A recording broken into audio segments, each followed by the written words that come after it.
ओम शांति। आज बाप दादा के 27 जुलाई 2021 के ईश्वरीय महावाक्य हैं। मीठे बच्चे, योग बल से ही आत्मा की कट निकलेगी, इसलिए योग में कभी भी गफलत नहीं करो। प्रश्न: बाप ने बच्चों को बेहद का वर्षा लेने की कौन सी युक्ति बताई जिसमें माया चारों तरफ विघ्न डालती है? उत्तर: बाबा ने युक्ति बताई, बच्चे, तुम ब्रह्मा कुमार कुमारियाँ एक बाप के बच्चे, आपस में भाई बहन हो। तुम कभी क्रिमिनल असॉल्ट नहीं कर सकते, भाई बहन विकार में नहीं जा सकते। तुम्हें शिव बाबा की मत पर चलकर बेहद का वर्षा लेना है, परंतु माया कम नहीं है, चारों तरफ इसमें ही विघ्न डालती रहती है। हम भाई बहन हैं, एक बाप से वर्षा लेते हैं, यह भूल जाते हैं। गीत तुम्हें पाके हमने। ओम शांति। गीत का एक अक्षर ही काफ़ी है। बच्चे जानते हैं बेहद के बाप से बेहद का वर्षा मिलता है और कल्प कल्प मिलता है। यह भी बच्चे जानते हैं कि बेहद का वर्षा बरोबर भारत को मिला था, अब वह नहीं है, फिर से मिल रहा है। देखते हो, अभी तो स्वर्ग का वर्षा नहीं है, रावण द्वारा नरक का श्राप मिल रहा है। श्राप से मनुष्य दुखी होते हैं, वर अर्थात वर्षे से सुखी होते हैं। अब ब्राह्मण बच्चे जानते हैं वह है बेहद का निराकार बाप और प्रजापिता ब्रह्मा है, बेहद का साकार बाप। बेहद के साकार बाप प्रजापिता ब्रह्मा बिगर कोई होता नहीं। भल गांधी को बापूजी कहते थे, परंतु कायदे से सारे मनुष्य सृष्टि का तो वह बापूजी हो न सके। सारी निराकारी वर्ल्ड का बापूजी है शिव। अभी तुम बच्चे जानते हो हम शिव बाबा के बने हैं। शिव बाबा ने आकर हमको अपना बनाया है वर्षा देने के लिए। मधुबन आते हैं किसके लिए? शिव बाबा से मिलने के लिए, परंतु वह निराकार है, सिर्फ शिव बाबा कहने से समझेंगे नहीं। इसलिए कहा जाता है बाप दादा, शिव बाबा और ब्रह्मा दादा। दादे का नाम अलग है, बाप का नाम अलग है। वह निराकार सबका बाप भी है, सबका दादा भी है। सब बच्चों को बाप दादा से वर्षा मिलता है जरूर। बेहद के बाप से सबको वर्षा मिलता है।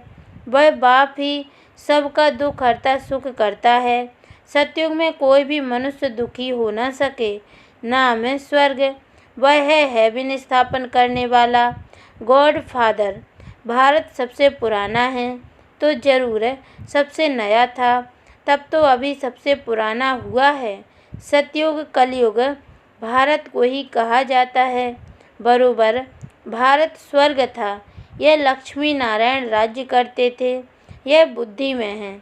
अभी तुम लक्ष्मी नारायण के मंदिर में जाएंगे तो झट बुद्धि में आएगा कि इन्हों को यह वर्षा कैसे मिला, यह पूज्य कैसे बने, कब राज्य किया, किस द्वारा राज्य पाया, यह सारा बुद्धि में आएगा। आगे लक्ष्मी नारायण के मंदिर में जाते थे, माला फेरते थे, ऑक्यूपेशन का कुछ भी पता नहीं था। अभी सिर्फ तुम्हारी बुद्धि में है, सो भी नंबर बार। तुम अभी लक्ष्मी नारायण के मंदिर में जाकर खड़े होंगे तो हर्षित होंगे, बुद्धि में है। इन्होंने यह प्रारब्ध कैसे पाई थी? संगम युग पर ही पाई, क्योंकि संगम पर ही पुरानी दुनिया बदलने वाली है। संगम पर ही बाप ने आकर राजयोग सिखाया था। यह भी जानते हो बहुत जन्मों के अंत के जन्म में बरोबर यह ब्रह्मा था। ब्रह्मा द्वारा विष्णुपुरी की स्थापना होती है। यह लक्ष्मी नारायण ही अगले जन्म में बरोबर ब्रह्मा सरस्वती थे। ब्रह्मा के साथ ब्राह्मण ब्राह्मणियाँ भी होंगे। सतयुग में लक्ष्मी नारायण की राजधानी थी ना, जरूर प्रजापिता भी होगा। तुम जानते हो हम पुरुषार्थ कर रहे हैं। जिन्होंने कल्प पहले पुरुषार्थ किया है वह हम साक्षियों देखते हैं। एक होता है राजाई घराना, दूसरा होता है प्रजा घराना। उसमें भी कोई बहुत साहूकार होते हैं, कोई कम। राजाओं में भी कोई बहुत साहूकार, कोई कम साहूकार होते हैं। तुम लक्ष्मी नारायण के मंदिर में किसको भी समझा सकते हो कि इन्होंने यह राज्य कैसे पाया। अब फिर से वही अपना राज्य भाग्य ले रहे हैं। राजधानी स्थापन हो रही है। कितना सहज है। अम्बा कौन है यह भी नहीं जानते। तुम कहेंगे यह तो जगत अम्बा है। कल्प पहले भी जगत अम्बा जगत पिता थे, उन्हों के ही बच्चे हम थे। संगम पर बाबा राजयोग सिखा रहे हैं। जगत अम्बा के बच्चे भी ढेर हैं, परंतु इतने सभी को तो बिठा नहीं सकते। अभी तुमको ज्ञान का तीसरा नेत्र मिला है। बाप ज्ञान का सागर है तो जरूर बच्चों को ज्ञान ही देंगे। उनको न मनुष्य न देवता कहा जाता है, उनको परमात्मा ही कहा जाता है। तुम कोई के भी मंदिर में जाओ तो उनकी बायोग्राफी बता सकते हो। राम के लिए भी तुम समझा सकते हो। चंद्रवंशी घराना अभी स्थापन हो रहा है। ब्रह्मा द्वारा ब्राह्मणों का भी धर्म स्थापन होता है। ब्रह्मा का नाम कितना वाला है। ब्रह्मा द्वारा बाप ब्राह्मणों को रचते हैं। तुम ब्रह्मा कुमार कुमारियां होने से जानते हो हम एक बाप के बच्चे आपस में भाई बहन हैं। फिर हम क्रिमिनल असॉल्ट कर नहीं सकते, भाई बहन विकार में जा नहीं सकते। बाप ने यह युक्ति रची है। ड्रामानुसार तुम भी ब्रह्मा कुमार, हम भी ब्रह्मा कुमारी। वास्तव में सारी दुनिया बीके है, परंतु जानते नहीं हैं हम शिव बाबा की मत से बेहद का वर्षा ले रहे हैं। माया भी कम नहीं है, चारों तरफ विघ्न डालती रहती है। हम भाई बहन हैं, एक बाप से वर्षा लेते हैं, यह भूल जाते हैं। यह तो अच्छी रीति समझते हो। सतयुग में एक ही धर्म रहता है, बाकी सब धर्म खत्म हो जाने हैं। यह भी बच्चे जानते हैं। यह कोई नई बात नहीं है। हर 5000 वर्ष बाद यह चक्र फिरता है। तिथि तारीख भी लिखी हुई है। यह भी बुद्धि में रहना चाहिए। हम शिव बाबा से इस युक्ति से वर्षा लेते हैं। लक्ष्य तो मिला हुआ है ना। बाप को याद कर बाप से वर्षा लेना है। याद अर्थात योग बल से ही कट निकलेगी, इसमें कोई गफलत ना हो, इसलिए मुरलियाँ मिलती हैं। निश्चय बुद्धि पक्का है तो भल कहाँ भी चला जाए।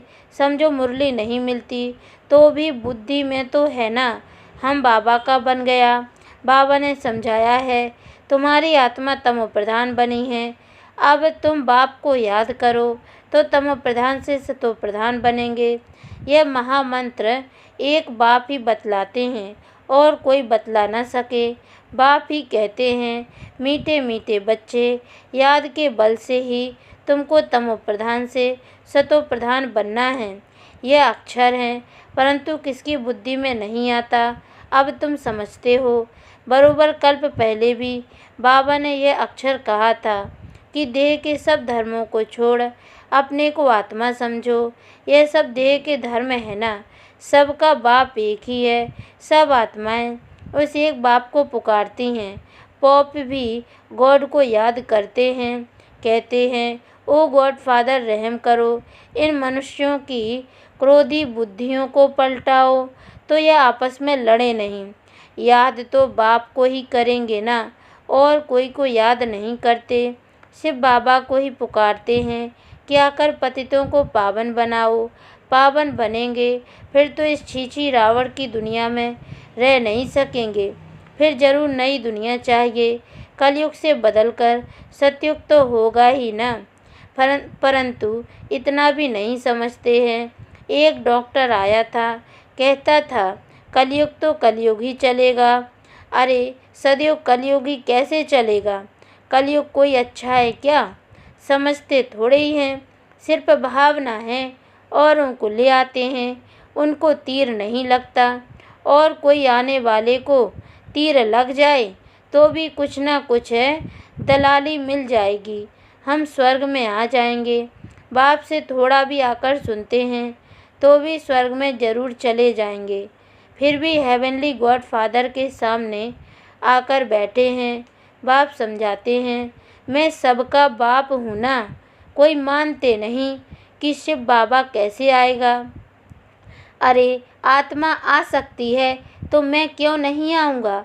आत्मा एक शरीर छोड़ दूसरे में जा सकती है, तो मैं नहीं आ सकता हूँ? नहीं तो मैं कैसे आऊँ? पुकारते भी हैं, हे पतित पावन बाबा, आकर पतित से पावन बनाओ। बाप कहते हैं, मैं आता ही भारत में हूँ। कल्प कल्प के संगम पर एक ही बार आता हूँ। तुम जब 84 जन्म पूरे करते हो तो मैं आता हूँ। तुम बच्चों को निश्चय है बाबा आया है फिर से वर्षा देने। बाप कहते हैं, मेरा धंधा ही है पुरानी दुनिया को बदल नई दुनिया स्थापन करना, इसलिए गाया हुआ है, नई दुनिया की स्थापना, पुरानी दुनिया का विनाश। फिर तुम पालना करेंगे। रोशनी मिली है ना? काली का मंदिर देखेंगे तो समझेंगे यह झूठा चित्र है। काली बरोबर जगदम्बा है, परंतु ऐसे भयानक रूप नहीं है। बंगाल में काली की आगे बलि चढ़ाते हैं, परंतु जानते कुछ नहीं। जगदम्बा के मंदिर में लाखों आते हैं, सदैव जैसे मेला ही है। छोटी सी मूर्ति रखी है ना, नाम रख दिया है जगदम्बा। अब जगदम्बा तो एक होनी चाहिए। सिंध में काली का मंदिर कैसा बनाया था? एक बार किले में बम फटा तो एक फकीर ने कहा कि काली माता गुस्से हुई हैं। बस उसने जाकर वहाँ काली का मंदिर बना दिया। अब काली है कौन? कुछ भी नहीं जानते। तुमको अब नॉलेज मिली है, ऐसी कोई चीज़ नहीं जिसको तुम ना जानो। समझते हो? बाबा से वर्षा ले रहे हैं तो पूरा पुरुषार्थ करना चाहिए ना। पहले नंबर का दुख तब शुरू होता है जब कुमार कुमारी शादी करते हैं। तुम्हें तो शादी करने का कभी ख्याल भी नहीं आना चाहिए। अब बाप कहते हैं, यह रावण राज्य खत्म होना है। यह है भिखारी ग्रस्त व्यवहार। देवी देवताओं के लिए गाते रहते हैं। यह किसको पता नहीं है कि इन देवताओं को निर्विकारी बनाने वाला कौन है? सत्युग है संपूर्ण निर्विकारी दुनिया। शास्त्रों में फिर दिखा दिया है कि वहाँ भी विकार थे, परंतु वह तो है ही 22 वर्ल्ड। विकारी दुनिया और निर्विकारी दुनिया में कितना फर्क है, यह बातें और किसकी बुद्धि में नहीं है। तुम जानते हो, इन लक्ष्मी नारायण का जब राज्य था तो कितने थोड़े मनुष्य थे, एक ही धर्म था। फिर वृद्धि को पाया है, चक्र भी पूरा लगाना पड़े, तब कहेंगे पूरी पृथ्वी पर चक्र लगाया। समुद्र का तो चक्र लगा न सकें। सतयुग में थोड़े हैं तो कितनी थोड़ी जमीन लेते हैं। अब मनुष्य सृष्टि की हद पूरी होनी है। ऊपर में थोड़ी आत्माएं जो हैं वह भी आती रहती हैं। मनुष्य बढ़ते ही रहते हैं। जब वहाँ से भी आत्माएं आना पूरी हो जाएंगी, तुम कर्मातीत अवस्था को पाएंगे। फिर आत्माओं को शरीर छोड़कर जाना है, उनका आना तुम्हारा जाना होगा। थोड़े थोड़े आते रहते हैं। समझ की बात है ना। हम पहले पहले जाकर वहाँ रहेंगे। हमारे होते कोई रहना नहीं चाहिए। यह विस्तार की बातें हैं। बच्चों को फिर भी बाप कहते हैं, अच्छा अपने प्यारे बाबुल को याद करो, तुमको फ़ायदा है बाप को याद करने में। यह हिस्ट्री ज्योग्राफी तो मनुष्य बहुत पढ़ते हैं, बहुत दूर दूर जाते हैं, मून में भी जाते हैं। यह है साइंस का घमंड। अति में जाते हैं। मून में कुछ है, खड़ा थोड़े ही है। तुम तो सूर्य चांद से भी पार हो जाते हो। यह नॉलेज तुम्हारी बुद्धि में अभी है, समझते हो? ड्रामा प्लान अनुसार बाबा यह सब बतलाते हैं। बाप ही कहते हैं, मैं तुमको पति से पावन बनाता हूँ। यह मेरा पार्ट है। भक्ति मार्ग में भी यह हमारा पार्ट है तो ड्रामा ना। जैसे तुम पाठधारी हो, मैं भी पाठधारी हूँ। मेरा काम है तुमको पति से पावन बनाना। जो कुछ करते हैं तो उनकी महिमा होती है ना। इन लक्ष्मी नारायण की कितनी महिमा है, परंतु उनको ऐसा लायक किसने बनाया? यह सुखधाम के मालिक थे। अभी तो अनेक प्रकार के कितने दुख हैं। आज कोई मरा, झगड़ा हुआ, भल किसके पास लाख करोड़ पदम हैं, परंतु अगर कोई बीमारी आदि आ जाती है तो क्या करेंगे? बिरला के पास कितने पैसे हैं? एक जन्म में पैसा देखने में आता है, परंतु ऐसा कोई नहीं है जिसको कोई दुख नहीं हो। किसी न किसी प्रकार का दुख सभी को होता है। अभी तो यह पैसे आदि सब मिट्टी में मिल जाने हैं। अच्छा, मीठे मीठे इसके लदे बच्चों प्रति माता पिता बाप दादा का याद प्यार और गुड मॉर्निंग। रूहानी बाप की रूहानी बच्चों को नमस्ते। और हम रूहानी बच्चों की ओर से भी रूहानी माता पिता बाप दादा को याद प्यार और गुड मॉर्निंग बाबा नमस्ते। धारणा के लिए मुख्य सार। पहली पॉइंट है, कर्मातीत अवस्था को प्राप्त कर वापस घर जाना है, परंतु जाएंगे तब जब आत्माओं का आना बंद होगा। इस विस्तार को बुद्धि में रख एक बाबुल को प्यार से याद करना है। दूसरी पॉइंट, ज्ञान की रोशनी मिली है, इसलिए निश्चय बुद्धि बन बाप से पूरा वर्षा लेना है। कहाँ भी रहते याद के बल से आत्मा को तमो प्रधान से सतो प्रधान बनाने का पुरुषार्थ करना है। वरदान, अपनी संपूर्णता के आधार पर समय को समीप लाने वाले मास्टर रचयिता भव। समय आपकी रचना है, आप मास्टर रचयिता हो। रचयिता रचना के आधार पर नहीं होते, रचयिता रचना को अधीन करते हैं। इसलिए यह कभी नहीं सोचो कि समय आप ही संपूर्ण बना देगा। आपको संपूर्ण बन समय को समीप लाना है। वैसे कोई भी विघ्न आता है तो समय प्रमाण जाएगा जरूर, लेकिन समय से पहले परिवर्तन शक्ति द्वारा उसे परिवर्तन कर दो तो उसकी प्राप्ति आपको हो जाएगी। समय के आधार पर परिवर्तन किया तो उसकी प्राप्ति आपको नहीं होगी। स्लोगन, कर्म और योग का बैलेंस रखने वाले ही सच्चे कर्म योगी हैं। ओम शांति।